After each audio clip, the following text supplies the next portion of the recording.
What's up, guys? Welcome to Road Reviews. My name's Nolan. My name's Evan. We just saw Spider-Man Homecoming. Directed by John Watts and stars Tom Holland, Michael Keaton, Robert Downey Jr., Marissa Tomei, Jon Favreau. So Spider-Man Homecoming is the first Spider-Man movie outside of Captain America Civil War to take place in the Marvel Cinematic Universe.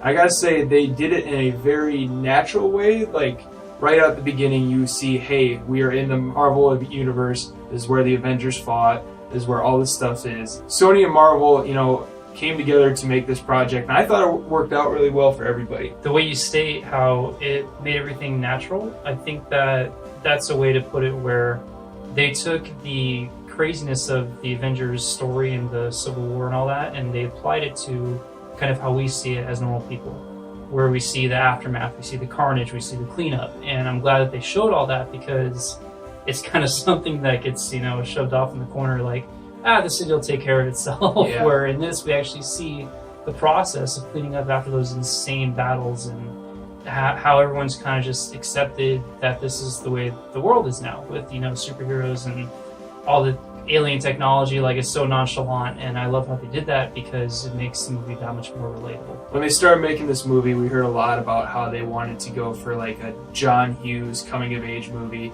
and really set Spider-Man in high school, with casting of Tom Holland. He's a young kid, younger than, I think Tobey Maguire was like in his 30s, and Andrew Garfield was in upper 20s when they took on the role of Spider-Man. They cast this 18-year-old kid for Civil War.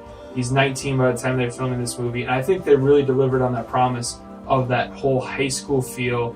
It just felt like a more personal movie than a lot of superhero movies we get nowadays. You just see this kid who's, dealing with all the stuff of growing up while also being a, huge superhero.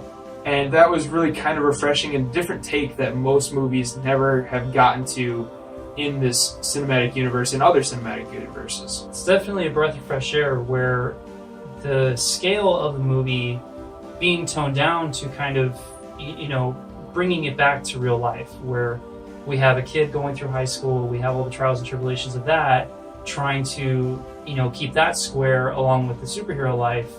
And it's a great thing to do by telling this small story within this massive universe, because it just adds so much more depth to every huge battle that occurs after that or before this. And you kind of see how the world just reacts to these giant things. And with Spider-Man's story, telling, him in high school and all that, it's like one little blip in this crazy timeline of, the Marvel Universe. And I love when stories do that. I love when movies do that, because it just, that alone, more than, something crazy happening, someone dying, that kind of thing, it's that to me is more depth than anything you could do that's a crazy, cliffhanger at the end of the movie, where you have this story that is, it's just a little thing, and it adds so much more depth and so much more character to everybody. I love when stories do that. Yeah. It just makes it so human. Yeah, it's about the human experience. One thing I really thought this movie did well, more than a lot of other Marvel movies, was the villain. Michael Keaton as Vulture just completely killed it. And it goes back to like the old saying, like, when villains think they are doing the right thing, that makes them the most dangerous. And Michael Keaton plays one of those villains in here, and they give him screen time, they give him time to build up. A lot of these Marvel movies want to focus on the hero, and rightfully so, but to the devastation of the villain's character development.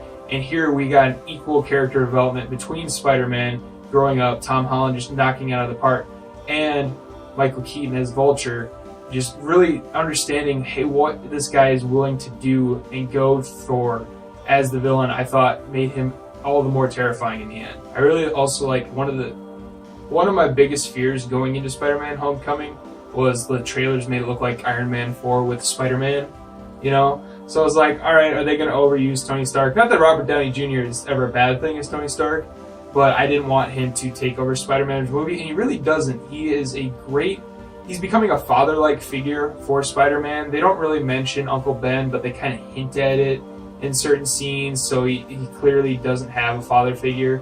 And it's kind of cool seeing Robert Downey Jr., pop up in very important parts of the film. They're small, but they're important to kind of give him that fatherly wisdom and Tony Stark even says, "Oh gosh, I sound like my dad" a couple times. And it's pretty funny how they did that and how they played it. And I really buy into their relationship. There were a couple of negatives in this film, at least with me. Nothing like too crazy at all. I felt that Liz, the girl that he has a crush on, she was just like, I didn't care. I don't know. She didn't really act. I mean, she did, but it was like typical high school girl. You know, like she was actually exactly that. She was the typical high school crush girl, and dude, dare I say it, I think I got more out of Kirsten Dunst than this girl for sure. Yeah. Oh boy. Yeah, she, I mean, I don't know, she just was like, oh, Peter, I don't know, like, I didn't care, and it's a bummer because she has a very important role, and I don't know, I wish there was a little more, you know, like, emotion out of her, and I don't know, I felt like it was forced, kind of like, you know, high school drama where they're trying really hard, but it's not natural, where Tom Holland is killing it. Even his best friend is killing it as an actor. Oh, yeah. It was so natural. Yeah. I feel like everyone else in the movie was great. She was the other fault for me was her, Zendaya, whatever. Yeah, she was kind of annoying. I mean, I get that you want that character that's like that, but to me, I don't know. It just wasn't like. Those are the two things for me. It didn't gel with me. It might gel with other people, but I felt like they kind of stood out and they didn't really. Because the movie's so smooth and it blends so well, and whenever they have parts, it's kind of like, oh, it's like your friend tells a bad joke and you're like, oh yeah, that's funny, and then you move on. You know, that's kind of how it was for me. Really, the only nitpick, and it's a nitpick, is there were a couple moments that almost felt a little Disney Channel-ish with the adults. And what I mean by that is like the adults were stupider than the kids in some points. Like their teacher when they're going to the decathlon, the guy's just clueless and just so dumb, and it's like, you know what, like the Marvel Cinematic Universe has never done that where they like dumb down the adult characters and be like, oh hey, the kids are smarter than them, you know. I felt like there were a couple moments of that's just like that's just a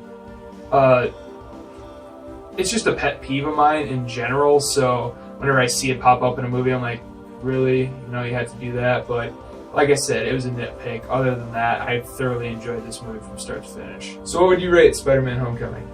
Spider-Man Homecoming, I'm going to give it an 8. Great movie. Again, the faults are minor.